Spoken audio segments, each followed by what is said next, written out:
Hey guys, tonight we're heading into the Wild West, but not the cowboy version with cool hats and dramatic duels. Nope. We're talking about what it was like to be a Native American back then, which, spoiler alert, you wouldn't have lasted a day. Land stolen, treaties broken, buffalo gone, and somehow everyone still blames you for things. Yeah, real fun times. So before we get started, go ahead and like the video and subscribe, but only if you're into slightly dark history, and let me know in the comments where you're tuning in from. I love seeing where all of you are tuning in from. Alright, dim the lights, fluff your pillow, and let's take a not so peaceful ride through one of the roughest chapters in history. You wake up to the sound of hooves in the distance and the faint smell of smoke. It's 5:30 in the morning, and the prairie is still coated in mist. You slept in a teepee, surrounded by family, huddled together under furs and woven blankets. The ground is cold, the air colder, and today is not going to be easy. You roll out of your bedding and immediately realise two things. You're sore from sleeping on the hard earth, and you're already behind. There's no such thing as a lazy morning here. You don't get to yawn and sip coffee while doom scrolling. Your day begins with fetching water from a creek half a mile away, and that's before breakfast. No toothbrush, no hot shower, just ice-cold water on your face and a quick prayer whispered to the rising sun. Your clothes are simple, buckskin, likely made by someone in your tribe, and you wear them every day. If they're dirty, you brush them off. If they're wet, well, good luck. You help with the morning chores. That might mean checking on horses, repairing tools, feeding animals if your tribe has any, or helping your family prepare for a hunting trip or relocation. Because being a Native American in the 1800s isn't just about living, it's about surviving, and you are constantly on the move. Between government-imposed relocations, broken treaties, and the encroachment of settlers, your world is always shifting. You haven't even eaten yet. So what's for breakfast? That depends on the region and your tribe. If you're lucky, maybe some cornmeal porridge, nuts, berries, maybe dried meat from yesterday's hunt. There's no store, no fridge, no Uber Eats. Every bite of food was either grown, foraged, or hunted, and it took days, even weeks, of labour to get it. You don't eat for pleasure, you eat to not die, and you better eat fast because your work for the day is just beginning. Maybe you're going hunting, which sounds romantic in a textbook, but in real life it's exhausting. You're walking for hours, sometimes days, tracking buffalo or elk or deer. You're not doing this with a scoped rifle and a comfy ATV. You're doing this with handcrafted bows, spears, maybe an old rifle if your tribe managed to trade for one.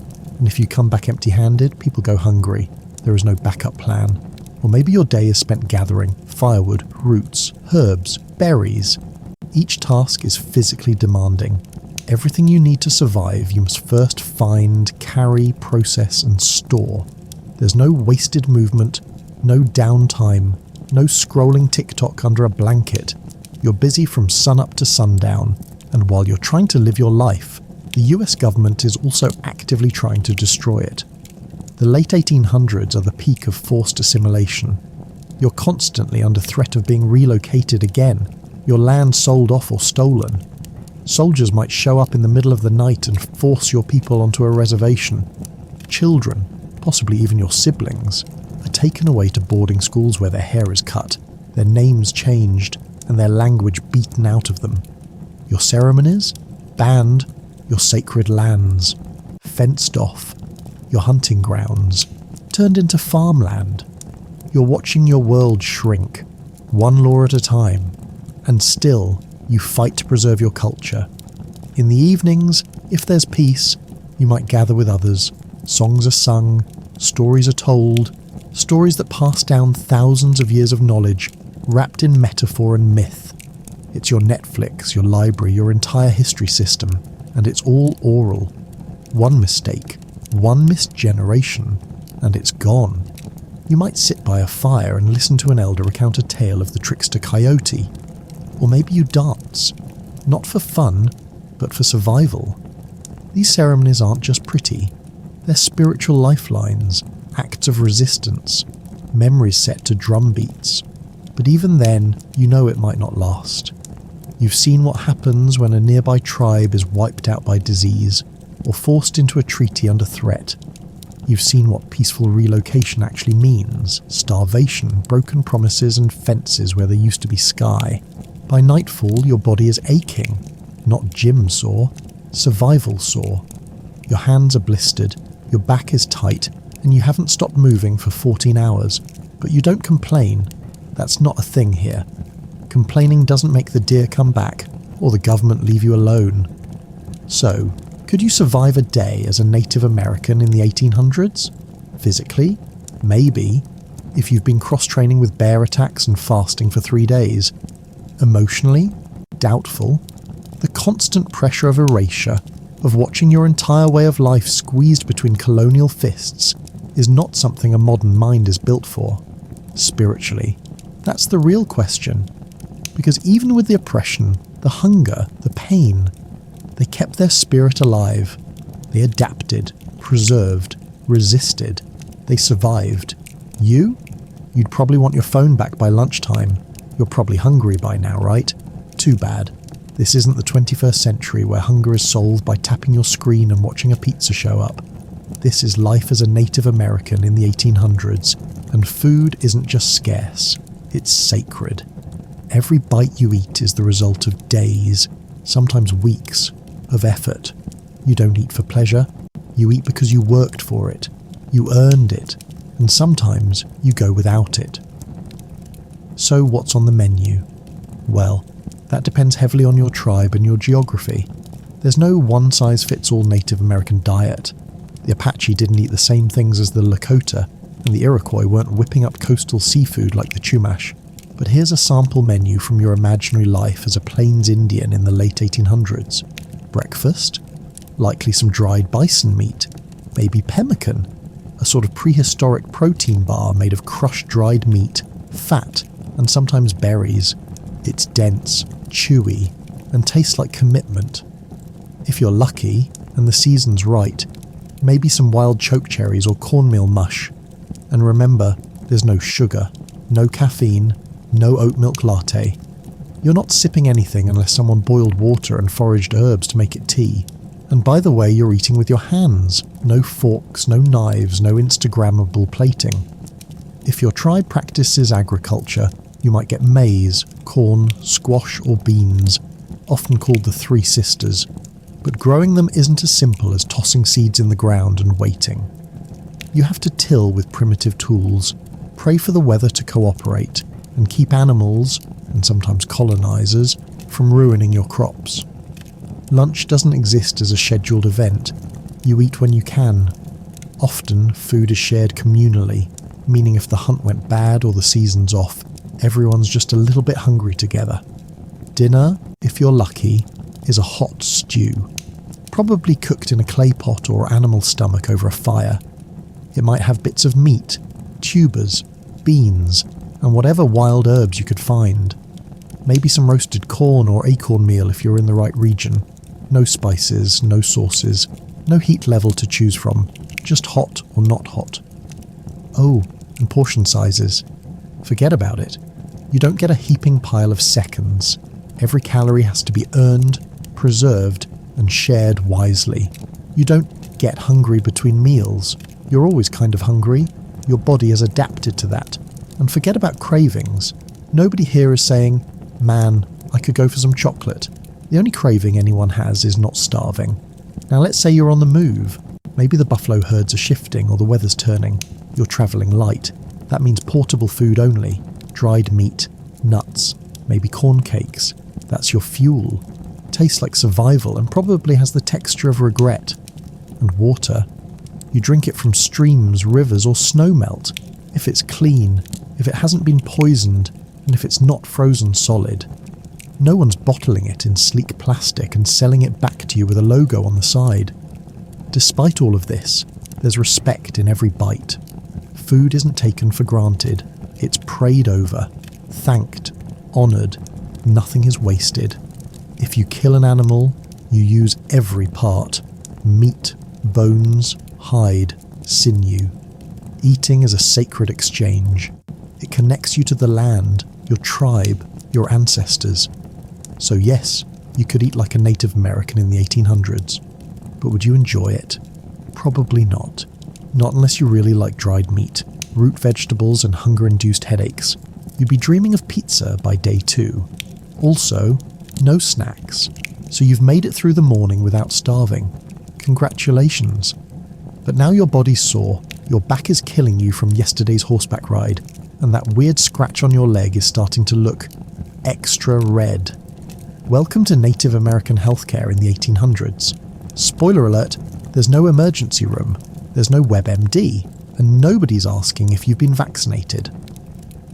Let's start with hygiene. If you're imagining some filthy, disease-ridden wilderness full of sneezing, coughing, unwashed people, stop. Native American tribes actually had pretty advanced hygiene practices, better than many European settlers of the time, who thought bathing once a month was fancy. Depending on your tribe and climate, you might be bathing in rivers, lakes, or with heated water and herbs. You scrub with sand, ash, or natural soaps made from plants. You clean your teeth with twigs. And some tribes even used early forms of deodorant, like fragrant herbs or clay. So yes, you probably smell better than a colonial wig wearer. But the problem isn't that you're dirty. The problem is your immune system, and nature, and smallpox, and every infection known to man. You stub your toe? That's fine, unless it gets infected, which it probably will, because you walk barefoot half the time and your daily skincare routine is rubbing dirt on it. You catch a cold? Well, there's no antibiotics, no cough syrup, no tissue boxes. You're sucking on pine bark and hoping the shaman knows what he's doing. Speaking of shamans, or medicine men and women, they are your doctors, and they're respected, wise, and trained in the ancient arts of herbal medicine, spiritual healing, and diagnosis by dreams. Sounds cool? It is.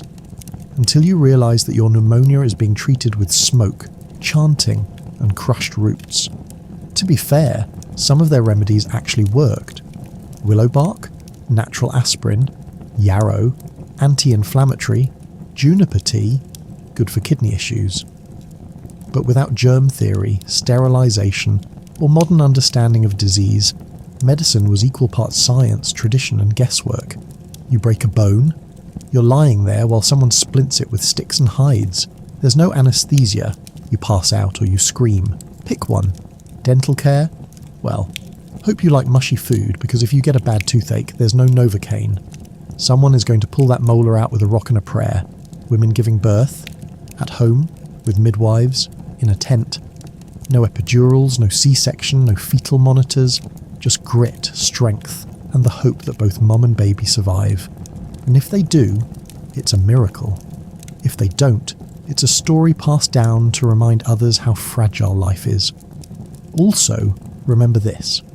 By the late 1800s, many Native Americans had already been forced onto reservations where food was scarce, conditions were terrible, and diseases ran rampant. Tuberculosis, cholera, measles, influenza, you name it. It was there. And the US government's healthcare at the time was basically good luck. So yes, Native Americans had rich medical knowledge, deep respect for the body and spirit, and better hygiene than most of the world gave them credit for. But would it be enough to keep you alive? Let's put it this way. If you get a bad infection, you're dead. If you cut your hand and can't stop the bleeding, you're dead. If you drink contaminated water, you're gonna wish you were dead. Bottom line, you wouldn't last a week, unless you were tough, really tough. Not I do CrossFit tough, not I can handle my barista getting my order wrong tough. I mean real tough. Dirt under your nails, scars on your art, I've birthed twins in a thunderstorm tough. And even then, good luck. So let's say you've survived the morning, you ate your buffalo jerky, you didn't die from dysentery, your teeth haven't all fallen out, congratulations. But don't relax, because now it's time for war. Not Call of Duty, not paintball, real war. The kind where people on horses shoot at you with rifles and you might not even know why. Let's break it down. By the 1800s, Native American tribes weren't just trying to live, They were trying to survive the oncoming steamroller of westward expansion. The US government was gobbling up land like it was on a Manifest Destiny diet plan, and your tribe, it was in the way. So now, welcome to the front lines. Sometimes the fighting was between tribes.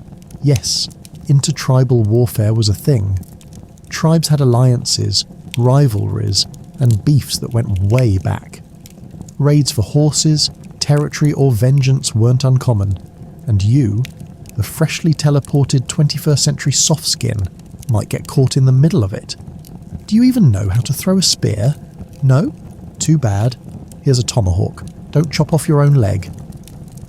But by far the deadliest, most brutal conflicts were with the US military, and settlers who thought your land was just waiting to be ploughed, mined, and fenced off. Let's talk weapons. Maybe you have a bow, a musket, if you're lucky, a rifle passed down or traded for. But you're not rolling up to battle in Kevlar. You've got leather, maybe some beads, and hope, the US cavalry. They've got cannons, repeating rifles, military training, and reinforcements. Let's talk numbers. Your tribe might have a few dozen warriors, a few hundred max. The US Army has thousands, and they never run out of soldiers, or bullets, or ways to lie to you.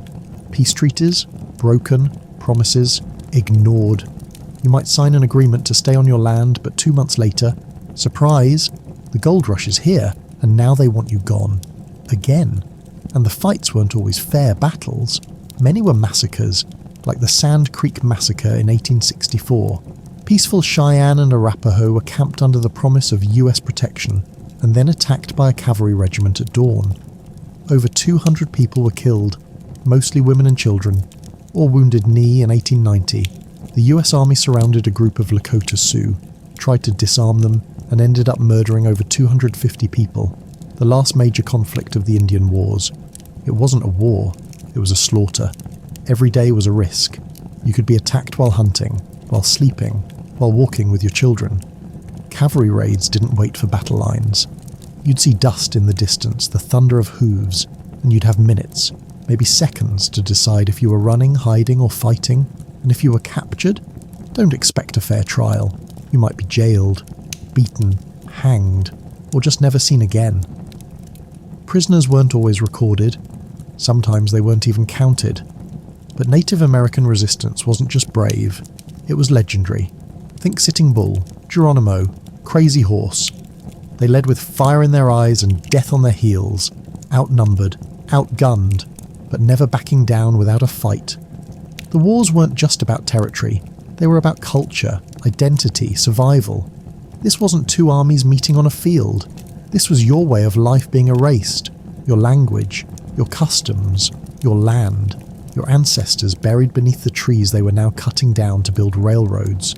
So could you survive it? Honestly. You'd cry on day 1, you'd beg to go home by day 3, and by day 5 you'd be hiding in a cave somewhere trying to Google how to time travel back to my air-conditioned apartment. Because this wasn't just war, it was apocalypse. It was resistance against a future you never asked for. And most Native Americans, they didn't lose, they endured. Something you, with your oat milk lattes and Spotify playlists, probably wouldn't last 5 minutes doing. Ah yes, entertainment. Because even in a world of buffalo hunts, smallpox and cavalry raids, humans still need something to distract them from the constant threat of being scalped, starved, or shot. Now, before your modern brain starts picturing a Netflix queue or a Spotify playlist called Bangers of the Great Plains, let's set some expectations. There's no TikTok, no memes, no Fortnite. The closest thing you're getting to digital stimulation is watching the smoke rise from a fire while someone tells a story that may or may not involve a thunder god and a talking coyote. But here's the thing.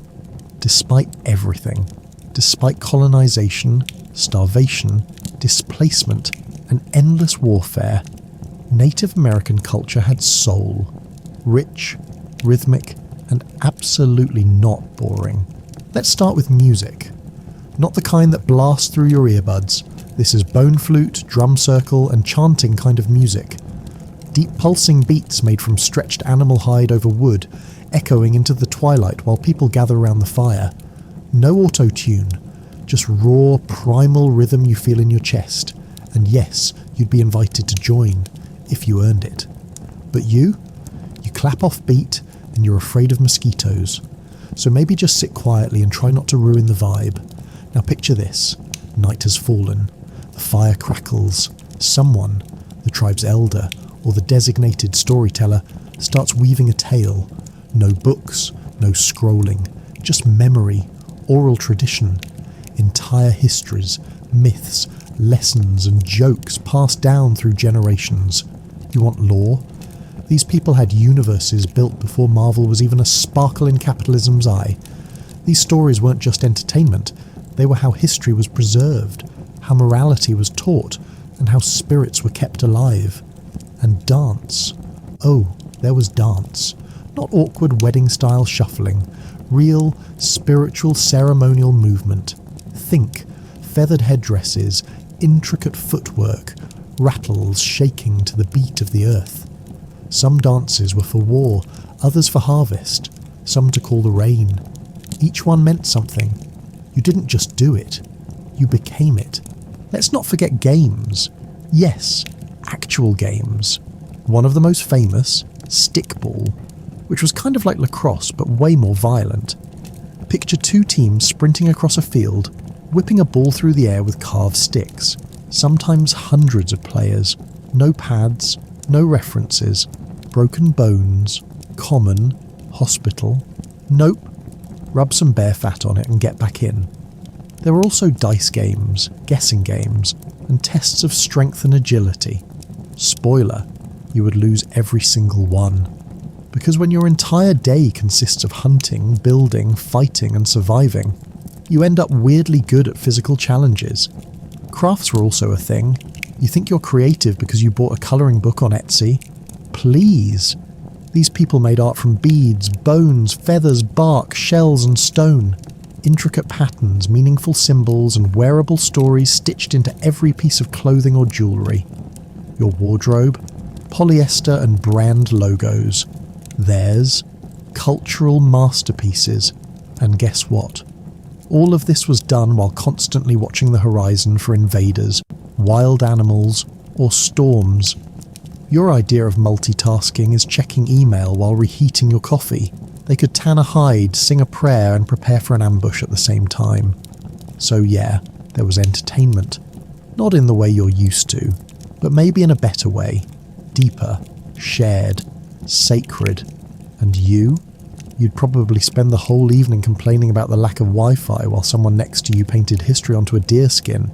Because for Native Americans in the 1800s, entertainment wasn't distraction, it was connection. So could you survive a day as a Native American in the 1800s? Let's see. You woke up in the cold, possibly on the hard earth, wrapped in a buffalo hide and instantly met with the day's first dilemma. Will I eat today, or will I just chew on a piece of old leather and pretend? You powered through, kind of, until your body gave out from the sheer effort of just existing. You endured the weather, disease, war, starvation, colonialism, and somehow still found time to listen to stories, dance around the fire, and craft art with your bare hands, while your modern-day self gets winded walking upstairs. And the wildest part. Despite everything stacked against them, Native Americans didn't just survive. They created beauty. They held on to language, identity, and tradition, even as the world tried to erase them. That strength you can't put on a resume. So no, you wouldn't last a day, not even half. You'd be done by lunchtime. But maybe that's the point. Because their lives weren't just hard, they were meaningful. Every breath, every step, every song carried the weight of a people who refused to disappear. And you? You just discovered how soft you are. Now go ahead, put your phone back on the charger, microwave your dinner, and maybe, just maybe, say a quiet thank you to the ones who walked this land before us. They earned it. You, meanwhile, almost cried when the Wi-Fi dropped for 5 minutes. Through the lens of idealized romanticism, the Old West continues to capture the imagination as a wild and untamed frontier, ready to be harnessed by those with the determination courage and grit required to endure it. And despite the dangers, from an unforgiving terrain to the pervading lawlessness, there were great opportunities for a handful of big personalities to make a name for themselves. They robbed banks and stagecoaches, proved their speed and skill with a pistol in a gunfight, and embraced the chaos and change of an era marked by clashes between incoming settlers and Native Americans, farmers and businessmen, the past and the future. They are some of the most famous figures in American history, cowboys. Who was Billy the Kid? Little is known of Billy the Kid's youth, but early on he entered a life of thievery, eventually heading west and joining a violent gang. Billy was captured and sentenced to death for the murder of a sheriff, but escaped after killing guards. The legend of Billy the Kid was created by his killer, Sheriff Pat Garrett. Early life. Billy the Kid was born William Henry McCarty Jr. on November 23, 1859 in New York City. Little is known about his early life, but it is believed that his father died or left the family when Billy was very young, and he was orphaned at 15 when his mother died of tuberculosis. Shortly after, he and his brother got involved in petty theft. Billy had a slim physique, sandy blonde hair and blue eyes, and wore a signature sugarloaf sombrero hat with a wide decorative band. He could be charming and polite one moment, then outraged and violent the next, a quixotic nature he used to great effect during his heists and robberies. According to legend, he killed 21 men during his days as an outlaw, one for each year of his life, though he likely killed far fewer than that number. Outlaw. On the run from the authorities, Billy moved to Arizona briefly, before joining up with a gang of gunfighters called to fight in the Lincoln County War. Known as the Kid, Billy switched to the opposition to fight with John Tunstall as one of the regulators. Barely escaping with his life, Billy became an outlaw and a fugitive. He stole horses and cattle until his arrest in 1880 for the killing of Sheriff Brady during the Lincoln County War. After being sentenced to death, he killed his 2 guards and escaped in 1881. He was hunted down and shot dead by Sheriff Pat Garrett on July 14, 1881, in Fort Sumner, New Mexico. Shortly after the shooting, Sheriff Garrett wrote a biography of Billy that hugely sensationalized the authentic life of Billy the Kid. The book was the first of many accounts that would turn the young outlaw into a legend of the American frontier. Flea market finding. The legend of Billy the Kid resurfaced in November 2017, when a North Carolina lawyer revealed he had unwittingly purchased an old tintype that featured both the Wild West outlaw and his hunter, Sheriff Garrett. The lawyer had bought the tintype of 5 cowboys at a flea market in 2011 for $10. A few years later, upon discovering that a similar tintype of Billy the Kid existed, the lawyer was shocked Kid was worth $5 million. He researched his item more carefully, eventually earning confirmation that Billy the Kid and Garrett were among the men pictured. The owner said he did not have the tintype formally evaluated, adding that he felt privileged just to have the historic item. Symbols of the Wild West, cowboys could be all things, from frontiersmen, ranchers, farmers, wranglers, marshals, and of course, outlaws. It was an identity as much as it was an outright occupation. Beyond the bluster of the ubiquitous anti-heroes of Hollywood movies, their real-life stories provide insight into the broader forces underlying the expansion of the American frontier. Through their deeds, we can see the land disputes, the end of indigenous sovereignty, the rise of the railroad, and the slow march of federal law into a space once thought to be uncontrollable. Jesse James became a legend as the leader of the James Younger Gang, along with his brother Frank, which committed audacious bank and train robberies. Born in 1847 in Missouri, James was still a teenager at the outbreak of the American Civil War, but he hastened to join a band of pro-Confederate guerrillas. It was after the war his headline-grabbing career as an outlaw began in earnest. The 2 James boys led their notorious gang on a series of bank, train and stagecoach robberies across the Midwest, and despite their inclination towards violence and bloodshed they were hailed in the papers. James was regarded as a Robin Hood figure. Far from giving to the poor, though, his motivations were more self-serving. Still, he could always rely on people hiding him and his gang from authorities. The post-Civil War era left many communities embittered and impoverished, and James capitalised on that sentiment by portraying himself as a Southern hero resisting the oppression of the North. Even when James was killed in 1882, shot in the back of the head by one of his own men, Robert Ford, he was mourned, while his assassin was condemned as a coward, Wyatt Earp. Wyatt Earp may be one of the most recognisable lawmen of the Old West, but his record was far from clean. Over the years, he was a pimp, a thief, and a con artist. He owned saloons and gambled, and he found himself on the other side of prison bars numerous times. From his first law enforcement job in 1870, Earp's career as a sheriff and deputy took him on many adventures across dangerous frontier towns.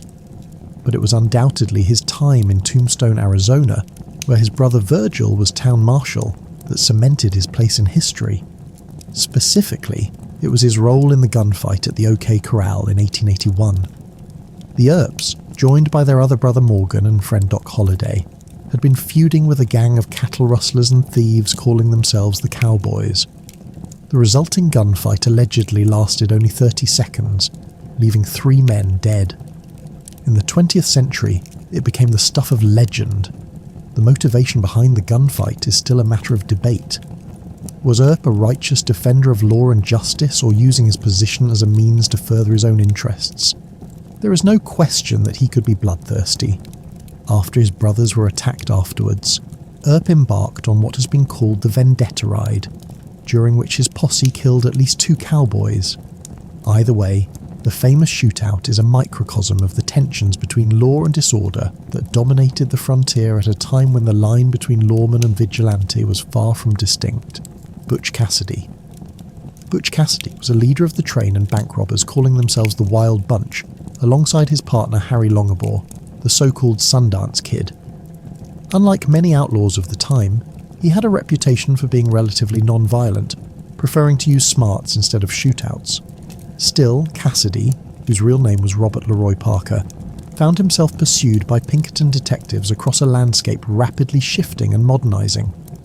By the late 1800s, railroads, telegraphs and federal law enforcement were concluding the lawlessness that had defined the Old West. Seeking refuge, Cassidy and the Sundance Kid fled the United States altogether and headed for South America. There, they operated a ranch in Argentina, but also slipped back into their outlaw ways. What happened to them remains something of a mystery. The most common story is that they got cornered by Bolivian soldiers in 1908 and were gunned down. Some less likely claims suggest they escaped and lived out their lives under assumed identities. Calamity Jane, born Martha Jane Canary around 1852, the legendary Calamity Jane became a frontier icon. Not only was she highly skilled as a shooter and rider, in later life she appeared in Buffalo Bill's Wild West show, but she bucked the traditional role of women in the Old West. She wore men's clothing and could take care of herself. Both her parents had died when she was still a teenager, leaving her to look after her 5 younger siblings as they travelled cross-country.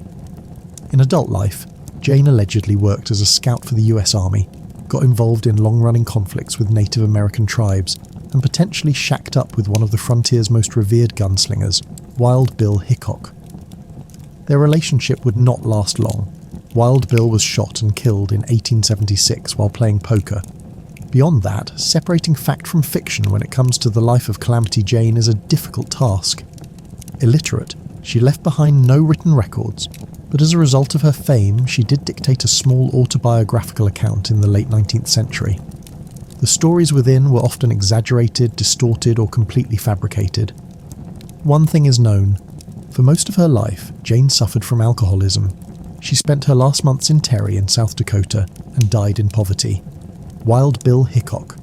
A gunslinger, scout, lawman, and showman, Will Bill Hickok was an emblem of the Old West. Born James Butler Hickok in Illinois, Hickok served in the Civil War working as a scout and spy for the Union Army, earning renown for his sharpshooting and bravery. Post-war, Hickok turned his talents to the wild frontier, where his exploits as a lawman and gambler in Kansas and Nebraska towns cemented his legendary status. As a marshal in Abilene, Kansas, Hickok was known for his steely nerves and deadly aim, but also for his preference to avoid violence when possible.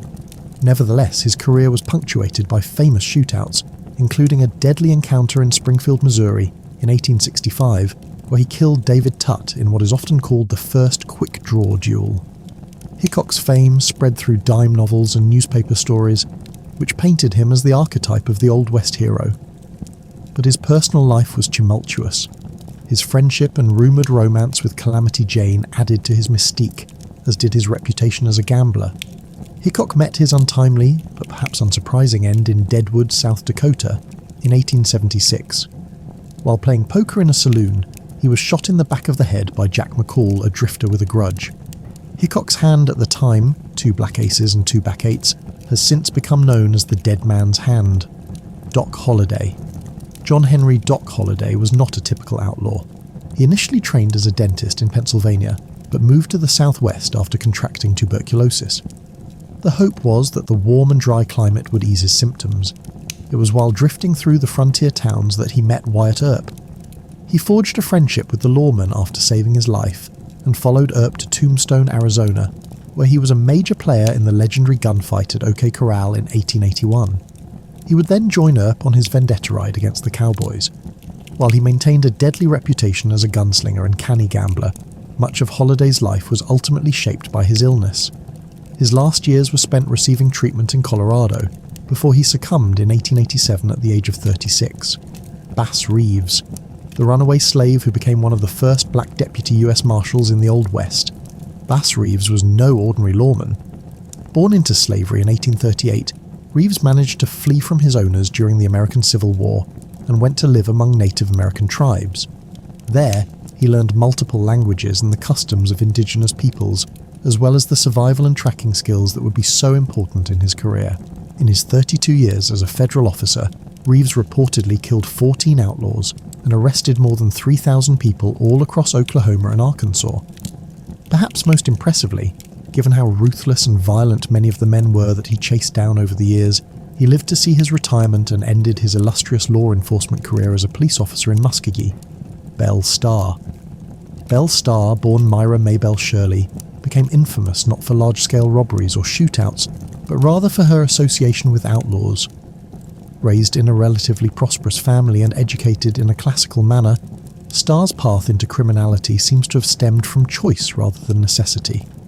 After the American Civil War, during which her brother had died fighting as a bushwhacker, she became involved with the outlaws who would form the James Younger gang. Belle, who was a skilled shooter, would wear black velvet and a plumed hat, giving her a strong image. Yet it was after her death that her reputation truly flourished, thanks to the sensationalized nature of her apparent murder in 1889, shot while riding home on her horse, seemingly with her own gun. The circumstances of her death remain unclear. Was she ambushed and shot by a hidden rival while riding home, or did her own shotgun misfire? Black Bart. Charles E. Bolts, better known as Black Bart, was a rather unconventional outlaw. His choice of weapon was not a revolver, shotgun or rifle, but poetry. He would leave behind little verses at the scenes of his crimes. Although he robbed dozens of stagecoaches across California and Oregon in the 1870s and 1880s, Bart earned a reputation as a gentleman bandit. He would be polite to his victims and never resorted to violence, which distinguished him from other more bloodthirsty outlaws. That said, his prose proves that he could sometimes stray from gentlemanly behaviour. Perhaps the most iconic of his poems reads, "I've laboured long and hard for bread, for honour and for riches, but on my corns too long you've tread, you fine-haired sons of bitches." Bart's criminal career ended in 1883 when he was captured and imprisoned, following a botched robbery in which he dropped his handkerchief. This allowed Pinkerton detectives to track him down. The distinctive combination of his refined manners and poetic flair places him firmly as one of the Old West's more eccentric figures, John Wesley Hardin.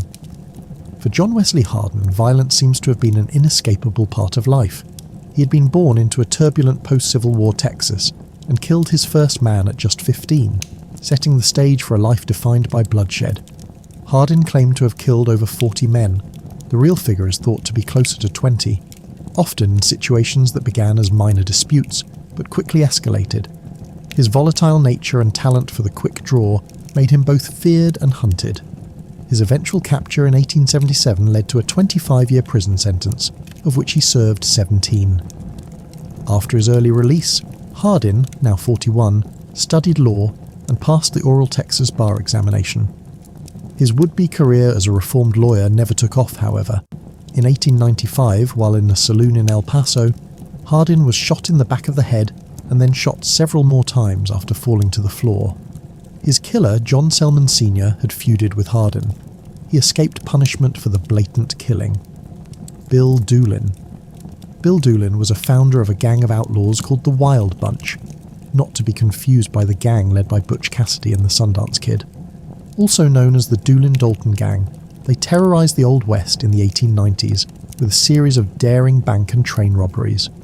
Unlike the more publicity-conscious outlaws like Cassidy, Doolin was known for his proclivity for violence. He took part in numerous shootouts with lawmen and narrowly escaped capture multiple times. Eventually he was caught and imprisoned while in a bathhouse, but managed to escape. Not long afterwards, however, he was confronted by a deputy US Marshal and killed with a shotgun. The morbid photograph of his body shows him riddled with holes. Doolin's story demonstrates how the misdeeds of cowboys evolved as the 19th century developed. Starting with skirmishes over land and horse theft, lawlessness became more organised and ambitious as the expansion of railroads promised bigger rewards. It was a brief period, though, before federal authority gradually imposed order. Charles Goodnight. Decidedly not an outlaw, Charles Goodnight was a legendary cowboy in the truest sense. He was inducted into the Hall of Great Westerners for his shaping of the Old West. Most notably, he helped establish the Goodnight Loving Trail, a major route for driving cattle from Texas to markets in New Mexico Territory. And his innovations, such as the chuck wagon, a mobile kitchen for cowboys on the trail, would transform the way that these drives operated. Westward expansion. A significant push toward the west coast of North America began in the 1810s. It was intensified by the belief in manifest destiny, federally issued Indian removal acts, and economic promise. Pioneers travelled to Oregon and California using a network of trails leading west. In 1893, historian Frederick Jackson Turner declared the frontier closed, citing the 1890 census as evidence, and with that, the period of westward expansion ended.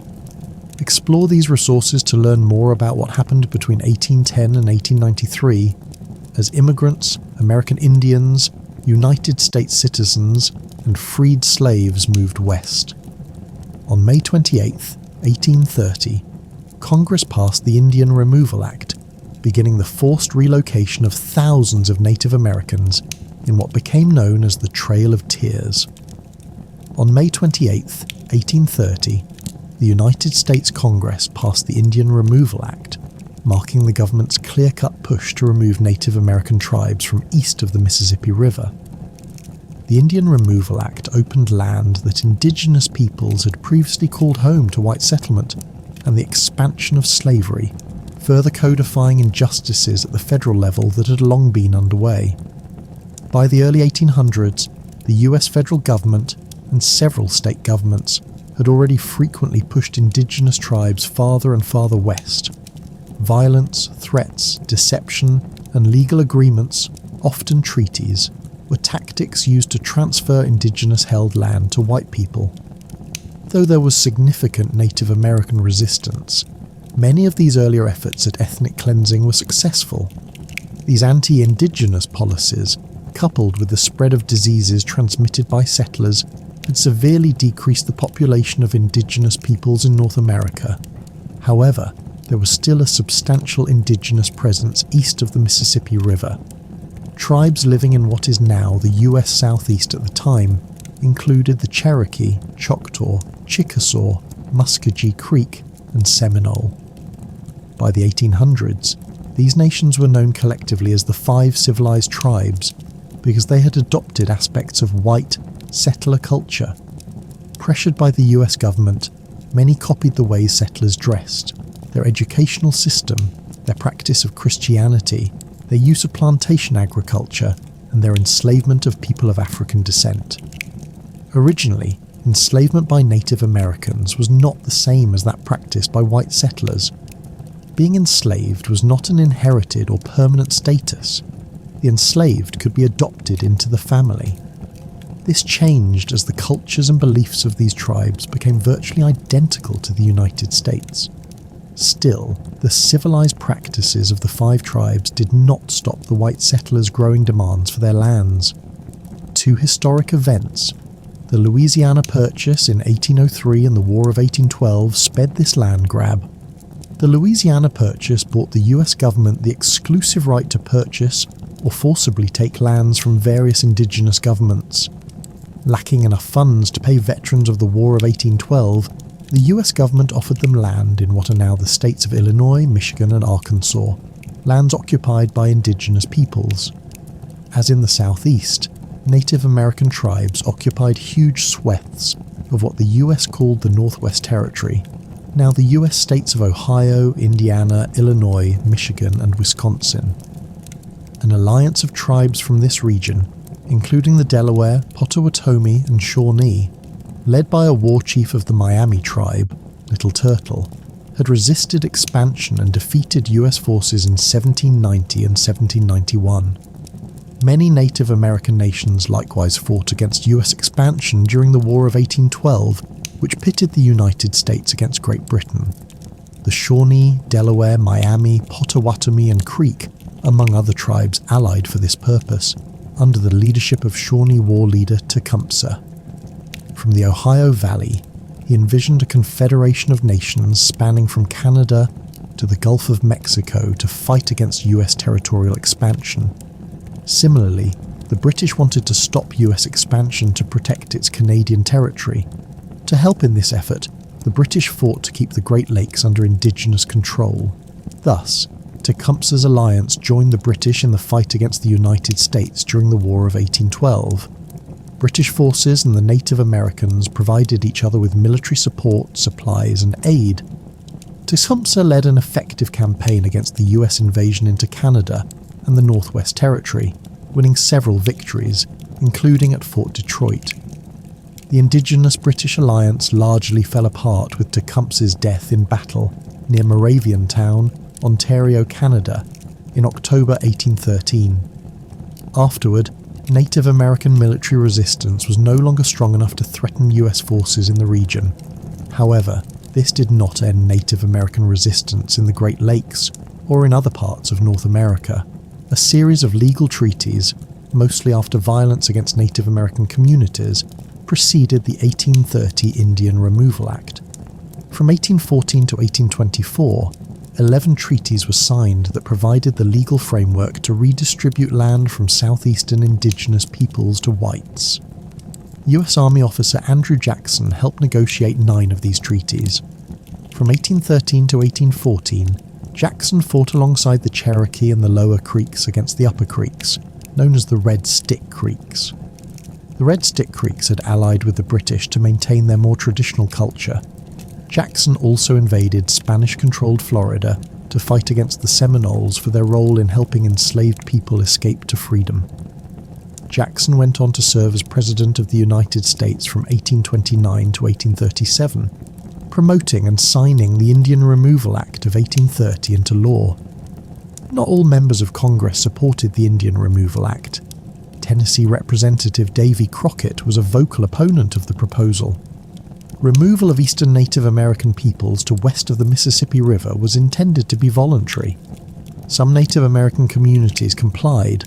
Others, including many in the nations of the Cherokee, Creek, Choctaw, Seminole and Chickasaw of southeastern North America, did not take the deal to give up their lands to move west of the Mississippi River.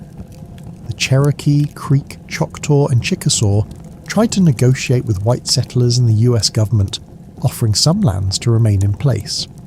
Most of the Seminole Nation fought against their removal in what became known as the Second and Third Seminole Wars. The Cherokee used the US legal system to fight against their removal. Though they won their case in the Supreme Court, Jackson and the US military did not honour that decision. This forced removal, which occurred throughout the late 1830s, became known as the Trail of Tears. From 1827 to 1838, about 23,000 Creek people were forced into Indian Territory, thousands of whom died on the 3-month journey.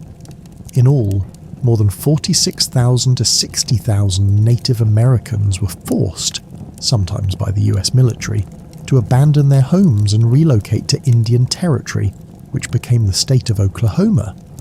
This did not include several thousand more people of African descent, those who were enslaved and those who were not, nor did it include whites married to indigenous partners.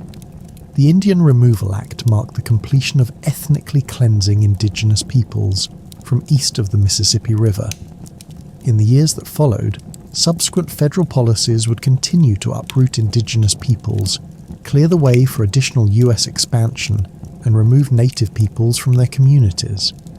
Today, the Trail of Tears is a national historic trail stretching from Tennessee to Oklahoma. It specifically chronicles the removal of the Cherokee from 1838 to 1839. On January 24th, 1848, a thin piece of metal the size and thickness of a cornflake altered the history of California and, by extension, the history of the United States. That day, in a remote region of the Sierra Nevada foothills, a man named James Marshall was overseeing the construction of a sawmill on the American River. He was building the mill for his boss, John Sutter. As he looked in the mill race, a fast-moving stream that powered the mill wheel, Marshall spotted a glint of colour. After picking up the flake and applying rudimentary tests to the metal, Marshall came to a conclusion. He had discovered gold. 4 days later, Marshall informed Sutter, who urged him to keep the discovery secret so that work on the sawmill would be completed. Eventually, word of the gold spread across the region like a western wildfire, igniting the curiosities of the citizens of the nearby city of San Francisco. By the spring of 1848, people poured out of San Francisco hoping to strike it rich.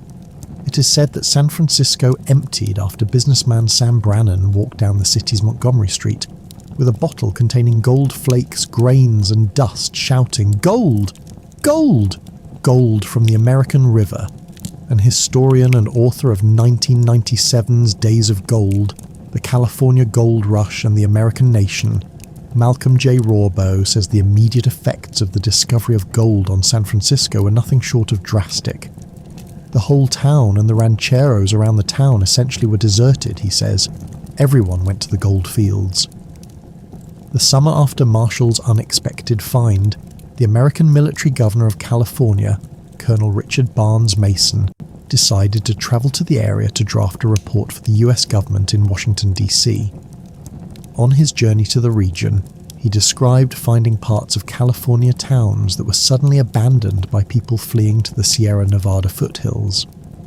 Mason wrote in the letter that he saw whole root mills were lying idle, fields of wheat were open to cattle and horses, houses vacant and farms going to waste. But when Mason arrived at the goldfields, he discovered swarms of people sifting through the streams and dirt in a mad search for gold. At the time of my visit, but little more than 3 months after its first discovery, it was estimated that upwards of 4,000 people were employed in the goldfields, Mason wrote in the letter. Near the end of the report, Mason described how abundant the precious metal was and how it could be easily extracted from the land. I have no hesitation now in saying that there is more gold in the country drained by the Sacramento and San Joaquin rivers than will pay the cost of the present war with Mexico 100 times over, he wrote. No capital is required to obtain this gold, as the labouring man wants nothing but his pick and shovel and tin pan with which to dig and wash gravel, and many frequently pick gold out of the crevices of rocks with their knives in pieces of 1 to 6 ounces. From Mexico to the United States. The years before Marshall's big discovery, California had been a northern frontier of Mexico. Less than 2 weeks after gold was found, California was given to the United States by Mexico through the Treaty of Guadalupe Hidalgo, which ended the Mexican-American War. Politically, California in many respects was independent or quasi-independent, Rawbo says of pre-gold rush California. Economically, it was very much connected to the hides, pelts, or animal skins, and tallow, the fatty tissue of animals trade. California's population and diversity would change drastically once Mason's letter arrived on the East Coast. The initial reports of gold were greeted with skepticism, according to Rawbo. However, everything changed when President James K. Polk gave his State of the Union address to Congress on December 5, 1848. Of the gold craze in California, the president stated, "The explorations already made warrant the belief that the supply is very large and that gold is found at various places in an extensive district of country." Following the president's confirmation of the rumour, a gold mania swept across the United States. In mid to late December, ships filled with gold seekers left the East Coast for California. During the spring of 1849, scores of people embarked on a journey across the continent hoping to find gold. In reference to the year of their departure, these early immigrants to California were called 49ers. Rawbo cites the number of miners in California in 1848 compared to populations over the following years as proof of the amazing movement of gold seekers to the newly acquired American territory. He says that in 1848 there were 5,000 miners in the region. There were more than 50,000 by the end of 1849. The number rose to 100,000 in 1850, before peaking at 125,000 in 1857-1851. While gold miners came from as far away as Europe and China, the California gold rush drew many young men from their homes in the American Midwest and East Coast. That flood of Americans radically changed California during the gold rush years. California was Americanized, almost literally overnight, Rawbo says, and became a place that was dominated by Americans as opposed to the Mexicans, who were so prominent at the time of the gold discoveries. On April 3, 1860, a rider named Johnny Fry departed on horseback with a bag of mail from St. Joseph, Missouri, in the United States. He headed west on the first leg of a 3,219-kilometre, 2,000-mile route across the continent. The mail arrived in California in 9 days and 23 hours. This was the first ride of the Pony Express. The president of the National Pony Express Association, Les Bennington, compares the advent of the legendary Pony Express to a more recent advance in communication. The Pony Express was the email of 1860 and 1861, because it would make the trip in the summer months in 10 days, he says. Before 1860, mail from the eastern United States sent to the West Coast travelled by stagecoach on the Butterfield Overland Mail Trail, a 4,526-kilometre, 2,812-mile route through the present-day states of Missouri, Arkansas, Oklahoma, Texas, New Mexico, Arizona, and California. The Butterfield Overland Mail Trail ended in San Francisco, California. From Missouri, the trail swung south to avoid regions of the West that were frequently covered in snow during the winter months. Delivery took around 3 weeks. Mail was also carried by ship down the eastern seaboard, over the Isthmus of Panama, a narrow strip of land that links North America and South America, by train, and up the west coast of Central America and Mexico and California by boat. That route took an even longer time. That would take probably 2 to 3 months, so the mail was old, and the news was old by the time it got there, Bennington says, riding the Pony Express.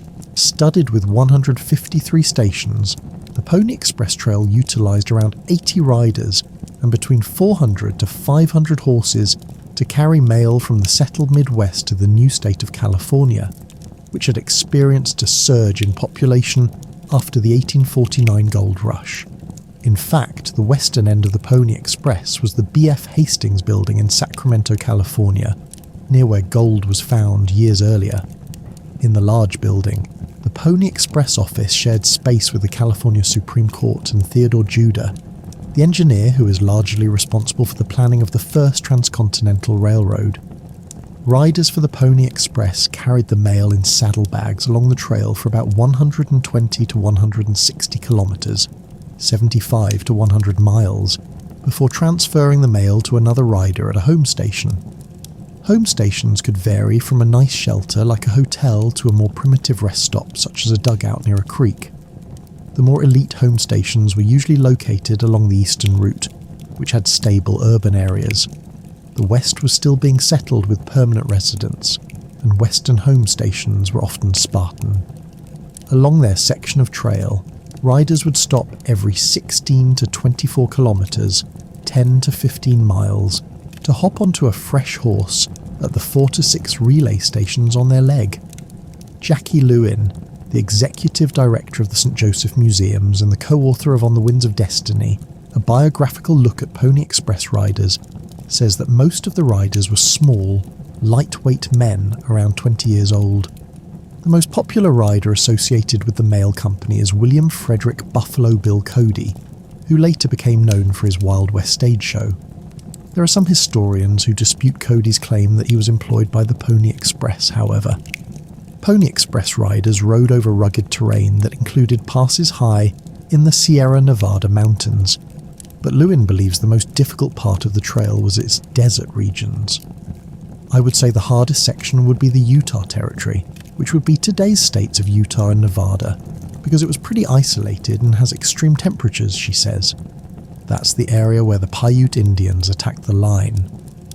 Even though riders from the Pony Express had to deal with everything from tornadoes to bison stampedes, the greatest difficulty for the mail carriers occurred in May of 1860, with the eruption of the Pyramid Lake War. A flood of white settlers seeking silver in Nevada brought the newcomers into conflict with the region's native inhabitants, the Paiute. The Paiute, who realised that the settlers would permanently disrupt their way of life, began attacking Pony Express stations in the area. The Pyramid Lake War caused the Pony Express to suspend operations from Carson City, Nevada, to Salt Lake City, Utah, for a month. The company had to rebuild stations and restock them, Lewin says. It cost about $75,000. It really did hurt the company. Bennington, president of the National Pony Express Association, says that the station keepers of the Pony Express, not its riders, were most susceptible to attacks by the Paiute. We had quite a few station keepers killed, he says. We know one rider was killed by Indians. Overall, we didn't lose many riders that were actually carrying the mail. There were some other ones that were killed just defending the stations. Yet it wasn't conflict with the Native Americans that caused the demise of the Pony Express just 18 months after it first began delivering mail. Rather, it was a technological development, the construction of telegraph lines that ended up sewing the West to the rest of the nation. This development had actually been expected by the owners of the Pony Express, who always viewed the service as a temporary one, legacy of the Pony Express. Even though the Pony Express had a relatively short run, it has secured a prominent position in the history of the US West. Bennington, whose organisation has conducted a re-ride over the Pony Express Trail every year since 1980, is still in awe of the Pony Express riders 150 years after Fry's first ride. It was no small undertaking when you start to look back and see what these people had, he says. I mean, there's no place colder than on the back of a horse when it's brutally cold. You got to keep in mind they didn't have down-filled jackets or hats made for snowy conditions. To celebrate the 150th anniversary of the Pony Express, the city of St. Joseph hosted a Buffalo Bill look-alike contest, some Pony Express reenactments, and a parade with the Budweiser Clydesdales. In addition, the National Pony Express Association embarked on a special 150th anniversary sesquicentennial re-ride of the trail, Migration West. In 1846, the Donner Party, a group of emigrants from Illinois, joined a wagon train and made their way westward, heading to California. There they hoped to build farms on rich, undeveloped land in a mild climate. Delayed in starting, they decided to take a shortcut that would allow them to save time and many miles by leaving the Oregon Trail at a certain point. The Hastings cutoff they followed had been described by a writer named Lansford W. Hastings, who had never travelled it himself but wanted to encourage American settlers to move to California, a land he promoted as an idyllic paradise. Hastings hoped California would break free of Mexico and become independent before joining the United States. The cutoff was, indeed, the most direct path to California, but crossing Utah and Nevada proved much more difficult than imagined. Steep slopes and high mountains were followed by long stretches of desert. The Donner Party had made a fateful decision to take this route. By the time the group reached the Truckee River in northwestern Nevada, they were running low on food and the men were arguing among themselves. Tensions reached a breaking point when one man stabbed another and killed him. Other members of the party died of disease or accidents. American Indians stole or shot some of their livestock. The expedition began to break up as smaller groups and families left the main party to try to make it on their own. It was now October, but George Donner and the other men decided to try to cross the towering Sierra Nevada. As they pushed high into the mountains, the snow began to fall. Forced to stop by snowdrifts that reached 10 feet high or more, the group made a winter camp of several rough cabins and tents. Despite efforts to walk out and bring back help, and despite some rescue attempts, only 48 of the 87 remaining members survived the winter. Some became so desperate for food that they resorted to cannibalism, eating the bodies of those who had died. The infamous disaster underscored the dangers faced in the decision to migrate to the west. Westward migration was not new in the 19th century. Instead, it continued patterns of movement and settlement that stretched back to at least the early 1600s, when English expeditions founded Virginia and Massachusetts on the eastern seaboard. In some ways, such migration connected to the experience of other European empires, including the Spanish and French. As settlers pushed out from the coast into the interior, westward expansion had simply become part of the colonial experience. After the American Revolution, it accelerated across the Appalachian Mountains to the Mississippi River and beyond. What brought people to the decision to go west? There were many factors, but for most men and women, the West represented opportunity. Many simply sought a better life, tantalized by the availability of cheap land. Most Americans lived an agrarian lifestyle that required land for farming or raising livestock. Hunting and trapping presented economic opportunities for some and timber for others, because lumber was in demand and logging companies needed lumberjacks. Of course, the possibility of mineral wealth also presented an economic motivation, and during the gold rush years, 1848 to 1855, many headed westward in search of gold or silver. Economic uncertainty and the lack of economic opportunities in the East also were motives to seek a better situation in the West. Some went hoping to make a quick profit to pay off debts or to expand their farm or business back home, and many workers, mostly young single men, went west to find jobs as miners, railroad workers, or cowboys on ranches. Another inspiration was cultural, such as the desire of migrants who went west to spread their religion. Whether working as missionaries to American Indians or hoping to convert other settlers, Christians from many different churches moved westward. Other religious groups moved west to escape persecution. Among these were members of the Church of Jesus Christ of Latter-day Saints, or Mormons, who moved to Utah and established a new homeland there. The promise of social mobility led still others westward. This was especially true for European immigrants who came to the United States from highly stratified and rigid class societies, and then moved west to seek opportunity and build new communities. For African Americans living the South after the Civil War, moving westward offered the possibility of escaping white supremacy and finding a less racist society. Another motive was related to new means of transportation. By the late 19th century, railroads had made travel easier and less expensive. Constructing those railroads also meant jobs for workers, and once the work was done, the railroad companies promoted the buying of land and encouraged people to build farms and towns along their new routes. Other migrants, especially men, went west because they sought a life of adventure, whether that meant exploring unknown lands or searching for gold, or carving a home out of the wilderness. One sought-after adventure was life on the open range. After the Civil War, the life of the cowboy was romanticized and promoted, especially through dime novels. The high demand for beef made ranching a viable business investment, and such enterprises needed workers to raise livestock. Some young men headed west to live the life of the cowboy, although the realities of the job turned out to be far less romantic than the books had portrayed. Cowboys worked hard in dangerous and dirty conditions and for low pay. Still, the job attracted many young men, about a third of whom were Latinos. Nearly as many were African Americans. Such diversity was not as common among the ranch owners who employed them, but some ranches were owned by European immigrants or by European companies that operated them from afar. Moving west was a risky decision. The journey could be long and hard, with the dangers of the wilderness threatening life and limb. Snowstorms, tornadoes, thunderstorms, droughts, dust storms, flash floods, heat and cold could all kill travellers or their animals. Mountains, rivers and deserts were potentially deadly barriers to travel. The lack of water in arid regions was a real threat, and wild animals also might prove deadly.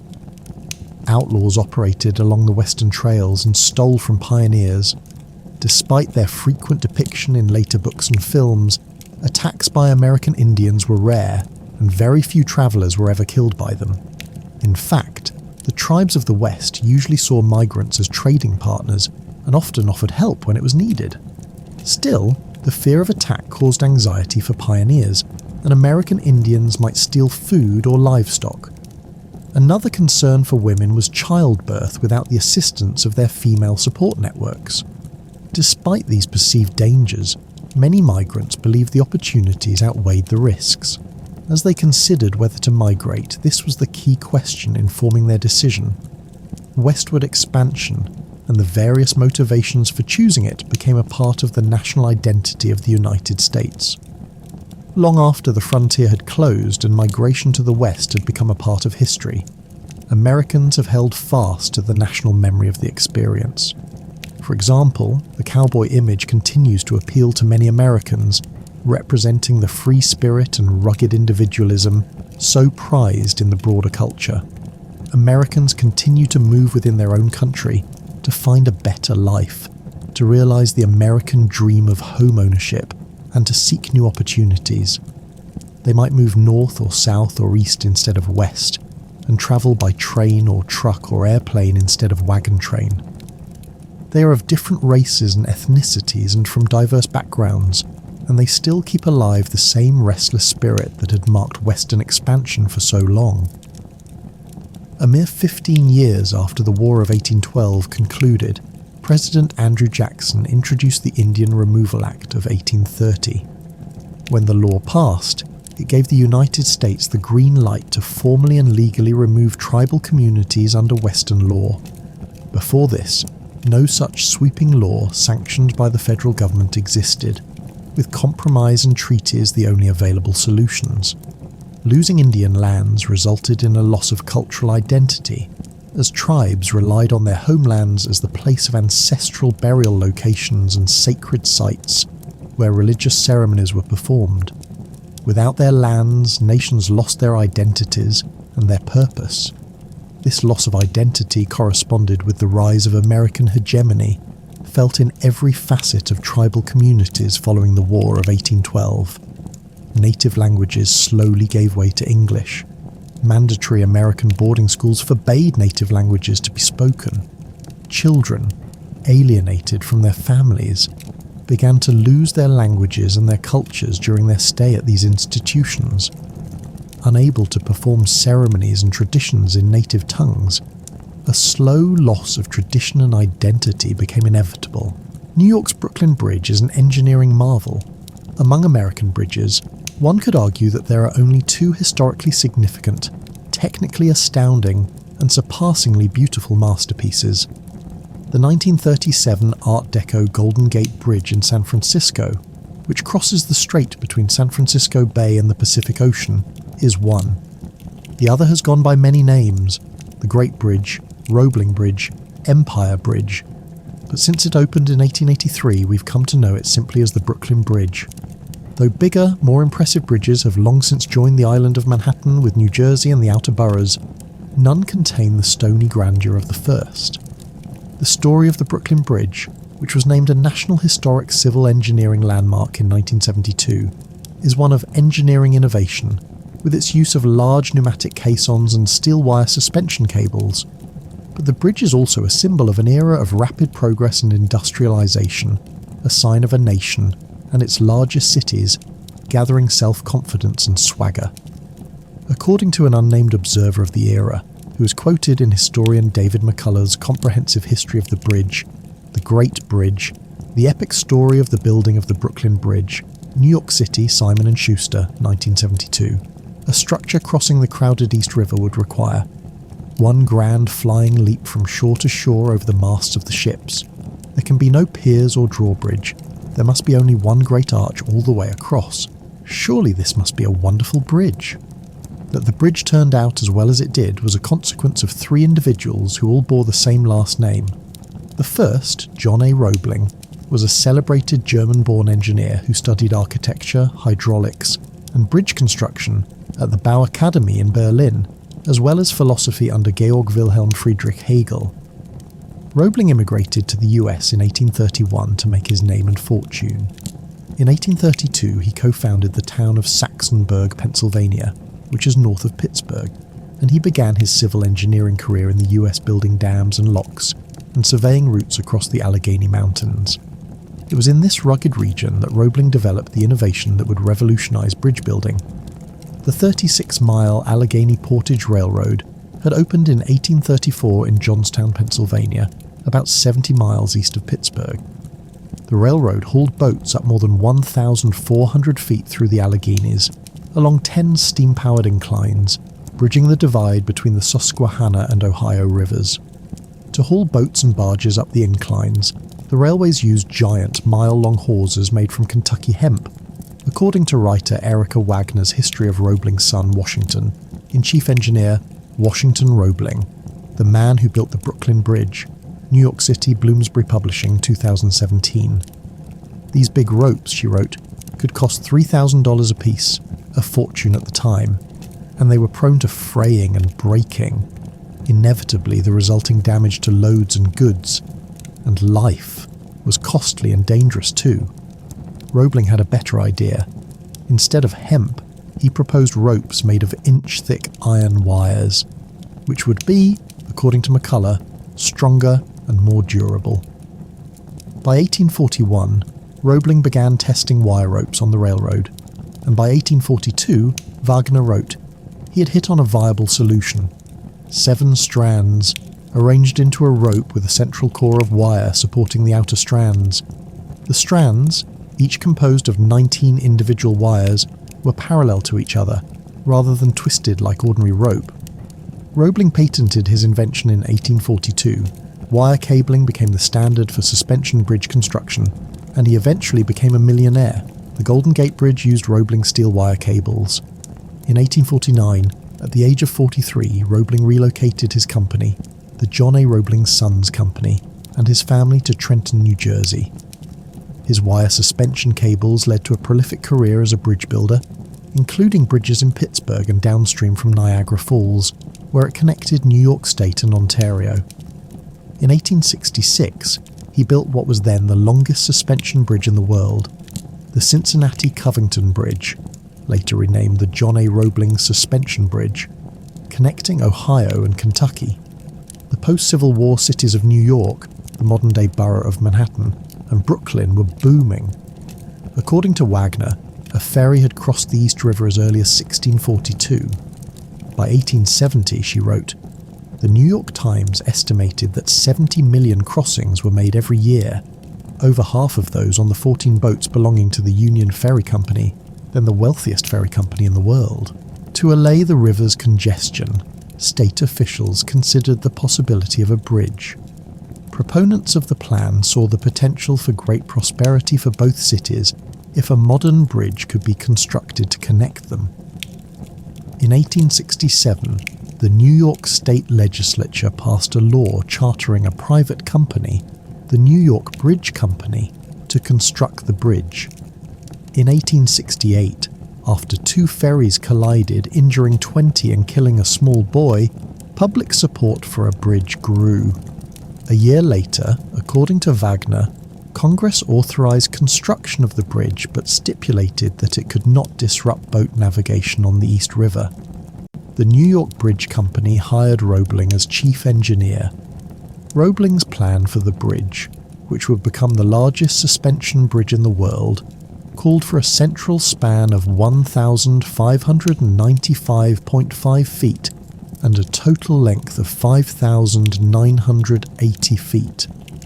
Its 2 towers, comprised of limestone below water, which could absorb its volume in water, and granite above water, which could resist weathering, would rise 268 feet in the air, taller than every building in New York at that time save the spire of Trinity Church in Lower Manhattan, according to McCullough.